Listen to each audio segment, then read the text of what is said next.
Bonjour à tous, ravi de vous retrouver en cette rentrée qui s'annonce déjà passionnante pour notre secteur du voyage d'affaires avec Covid oblige. Beaucoup d'interrogations, beaucoup de questionnements sur la façon dont les choses vont pouvoir se passer évidemment dans les mois qui viennent. En tout cas, Covid ou pas Covid, l'événement de la rentrée, l'incontournable de la rentrée, c'est évidemment Univers Plus et ça fait 15 ans que ça dure. On est ensemble pour 3h30 de direct jusqu'à 17h30 environ. Et comme vous allez le voir, je suis déjà royalement accompagné pour débuter cet après-midi. Chanceux que je suis. J'en imagine déjà certains derrière leur écran qui sont jaloux. À ma droite, vous allez découvrir Julie Troussicot, directrice générale France d'Air Plus International. Bonjour Julie. Bonjour François-Xavier. À ma gauche, Amélie Bervex, directrice générale d'Axis Odyssée. Bonjour Amélie. Bonjour.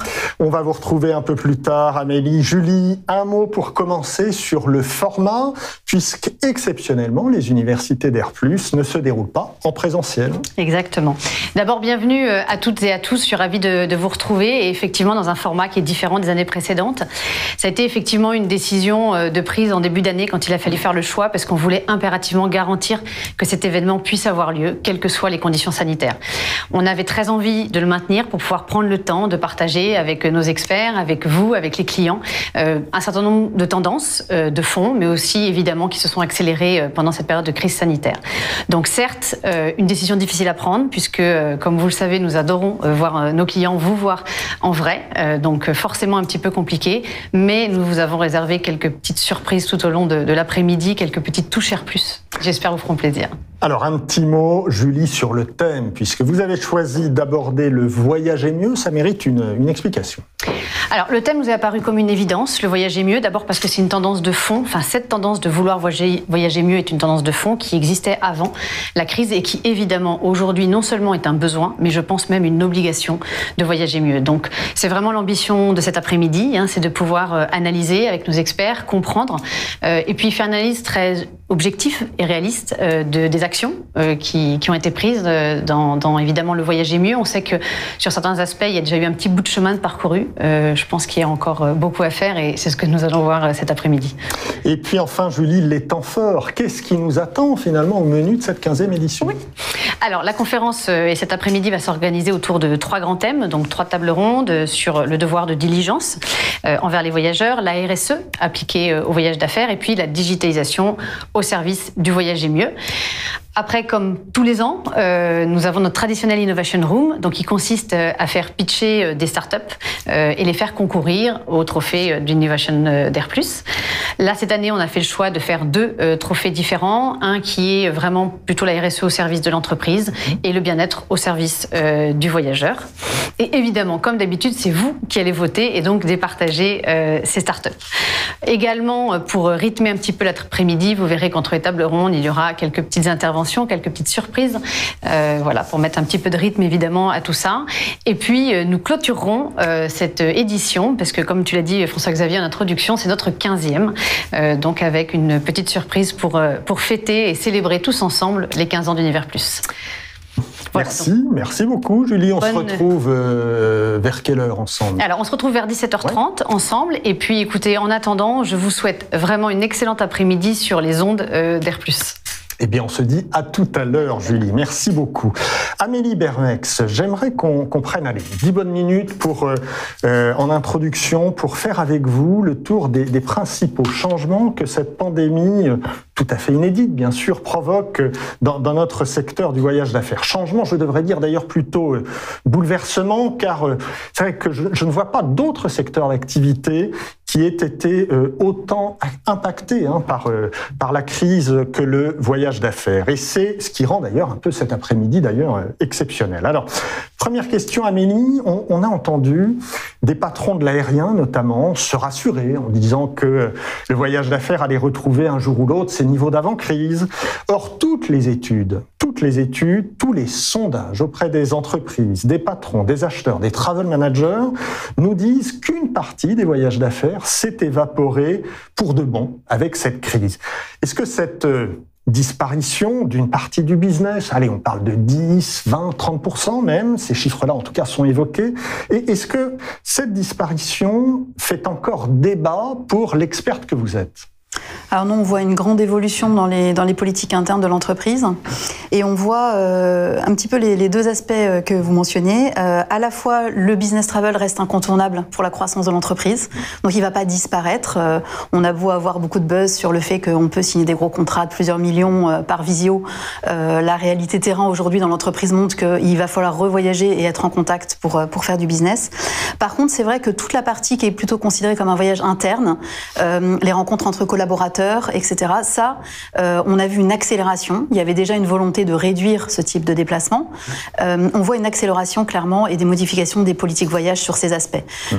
Donc c'est pas nouveau, mais la crise a démontré que beaucoup de réunions de ce type-là pouvaient très bien être menées à distance avec une qualité similaire.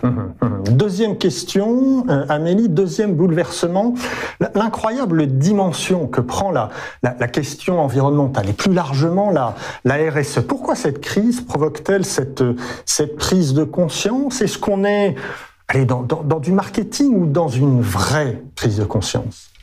Alors, il y a une étape de franchie quand même. Je pense que l'aspect marketing, il est quand même un peu passé maintenant pour pas mal d'entreprises. Et ce qu'on voit, c'est que c'est beaucoup plus incarné. Entre autres parce qu'il y a une prise de conscience beaucoup plus forte des collaborateurs qui, du coup, rajoute une pression supplémentaire aussi sur l'entreprise. Et il y a un vrai besoin d'adéquation des valeurs des collaborateurs et de l'employeur. Donc ça a accéléré quand même un petit peu la donne. Et ce qu'on voit, c'est que autant le travel était vraiment mis un peu à part de tous ces sujets-là, maintenant, on voit beaucoup plus de directives générales concernant la RSE et surtout l'environnement qui redescendent au niveau des équipes de travel management. Donc ça, c'est beaucoup plus récent. Est-ce qu'on peut imaginer, Amélie, que cette nouvelle dimension environnementale fasse évoluer assez rapidement les modes de transport de l'entreprise ? Alors oui, on le voit à deux titres déjà. Alors en période de crise, donc est-ce que ça va être pérenne ou pas ? Ça, c'est les prochains mois entre autres qui le diront. Il y a un changement qui est forcé via des politiques plutôt directives. Certaines routes, par exemple domestiques, qui sont abandonnées sur la partie aérienne au profit du train. Et puis dans les modes individuels aussi, parce qu'on voit une hausse, par exemple, de la location de voitures, enfin du mode de transport individuel par rapport au transport collectif qui est lié aux problématiques sanitaires en ce moment. Est-ce que ça, du coup, ça va perdurer ou pas, la question reste. Donc il y a quand même une évolution sur les types de déplacements. Autre bouleversement, alors tout à fait étonnant par son ampleur, cette crise remet profondément en question les modèles économiques des acteurs du voyage d'affaires. Alors bien sûr, on pense tout de suite au TMC, certes, mais pas seulement, on sent des craquements sur toute la chaîne de valeur. Oui, alors effectivement les TMC, je pense que c'est celles qui sont les plus visibles parce qu'on arrive un peu à la fin d'un modèle économique. C'était déjà le cas avant la crise. Ça s'est accéléré en fait parce que celles qui avaient du mal à se transformer, bon là du coup elles sont vraiment au pied du mur. Mais ça vaut pour d'autres domaines. Je pense par exemple à tout ce qui est loueur de voitures qui était très très challengé en fait sur la partie tarifaire, ont besoin de se réinventer en fait et on assiste à beaucoup plus de sociétés aussi en difficulté ou des rachats par exemple dans ce domaine-là. Et puis ça a aussi poussé des acteurs à revoir un peu leur offre stratégique. Je pense par exemple à FreeNow qui maintenant adresse la mobilité au sens large et plus uniquement la partie VTC. Ça, je pense que c'est quelque chose qui a été accéléré par la crise. Donc on voit les acteurs qui ont eu cette flexibilité pour répondre très rapidement en fait aux nouveaux besoins du marché et ceux qui ont plus de mal. Oui, tout à fait. On se met, Amélie, à la place de l'acheteur. Est-ce qu'aujourd'hui, cette crise est en train de modifier les façons d'acheter du voyage, les stratégies d'achat ? Alors, à deux titres, sur le business travel. Comme je le disais, on voit beaucoup plus de directives générales sur la RSE qui redescendent. Ça vaut pour le travel management, mais ça vaut pour les achats de manière générale. Et donc, les achats de travel sont concernés au même titre que les autres. Donc, on a des directives un petit peu différentes. Et puis, les besoins en interne évoluent et sont pas toujours très bien maîtrisés en fait dans la durée. Et puis de l'autre côté, on a cet écosystème travel qui est en pleine révolution. Et donc c'est très compliqué aujourd'hui pour les acheteurs de faire le tri et surtout de savoir est-ce que les choix que je fais aujourd'hui seront bien pérennes dans le temps. Est-ce que la valeur qui va être apportée va être dans la durée. Et donc c'est encore plus que jamais nécessaire aujourd'hui de ne pas s'attacher uniquement sur le prix en fait des prestations, mais aussi sur la capacité des acteurs à accompagner l'entreprise dans ses évolutions. On s'est mis à la place de l'acheteur, mettons-nous à la place maintenant du travel manager. Dans quelle mesure cette crise fait évoluer le métier du travel manager? Alors ça a été, je pense, un des postes qui a été quand même très secoué pendant la partie crise, parce qu'ils ont été obligés de gérer énormément de choses opérationnelles et des fois parfois de pallier aussi un certain éléments qui étaient traités par la TMC, qui avait du mal à gérer. Donc ça a vraiment mis en avant le rôle sur des aspects stratégiques de gestion de crise. Il n'était pas du tout vécu en fait comme un poste comme ça, je pense, jusqu'à maintenant. Et donc il y a une vraie opportunité pour le travel manager aujourd'hui à démontrer sa capacité à adresser des sujets stratégiques. Et en fait, il y en a d'autres. Il y a la gestion de crise, mais pas que. Il y a aussi, entre autres, donc, ce qu'on évoquait sur la partie RSE, sur la mobilité au sens large. Donc c'est une vraie opportunité, parce que là, il y a une visibilité, je pense, qu'il n'y avait jamais eu avant. Donc, autre question centrale, Amélie, la gestion du risque. Avant le Covid, le risque voyageur était peut-être perçu comme assez lointain. J'évoque le risque terroriste, par exemple. La probabilité est telle que finalement ça n'arrive qu'aux autres, pas à moi. Oui. Là, pour la première fois, tout le monde était confronté, je dirais, à un risque sanitaire très, très palpable. Si on n'a pas été contaminé soi-même, on connaît tous de nombreux amis ou de nombreux proches qui ont eu le virus. Est-ce que ça change l'appréhension du risque pour les entreprises? Alors oui, je pense que ça a été un énorme levier pour vraiment prendre conscience du risque, qui était déjà là avant, en fait, qui est juste, comme vous disiez, plus mis en visibilité. Jusqu'à peu, on voyait beaucoup d'entreprises, les entreprises qu'on rencontrait, nous disaient « je gère le risque, j'ai une liste de zones dans lesquelles il faut être vigilant ». Ou alors, c'était « nous, on n'est pas tellement concernés, on ne va pas dans des pays dangereux ». Donc il y avait une notion vraiment très très partielle de ce que c'était que cette notion de risque voyageur, qui était déjà beaucoup plus large que ça avant. Donc là, le fait que justement ça adresse tout le monde et qu'on inclut toute cette partie sanitaire, ça fait prendre conscience vraiment des enjeux pour l'entreprise. Donc il y a des choses qui ont été rajoutées dans les politiques voyage, on le voit, pour les entreprises qui avaient vraiment sous-estimé le sujet. Et c'est cette prise de conscience au niveau de la direction, je pense, qui a été un changement.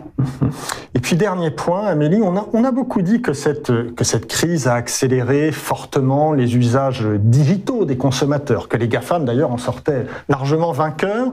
Qu'en est-il de la digitalisation du voyage d'affaires, dont tout le monde dit depuis des années que ce secteur est sous-digitalisé finalement?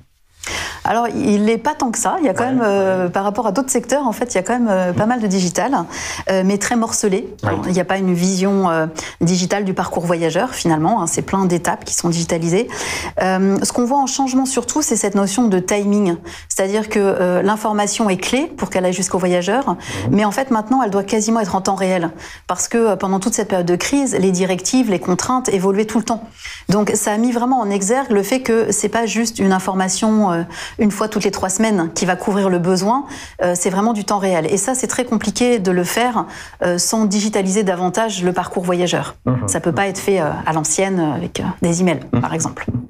Merci beaucoup Amélie pour ces éclairages. Vous serez d'ailleurs un peu notre phare de l'après-midi. On va vous retrouver sur 2 de nos tables rondes, 2 de nos débats. En attendant, j'aimerais laisser la parole à Olivier Wagner, le grand patron d'Airplus International. Il s'exprime en anglais, mais ses propos sont sous-titrés, donc pas d'inquiétude, pas de souci de compréhension.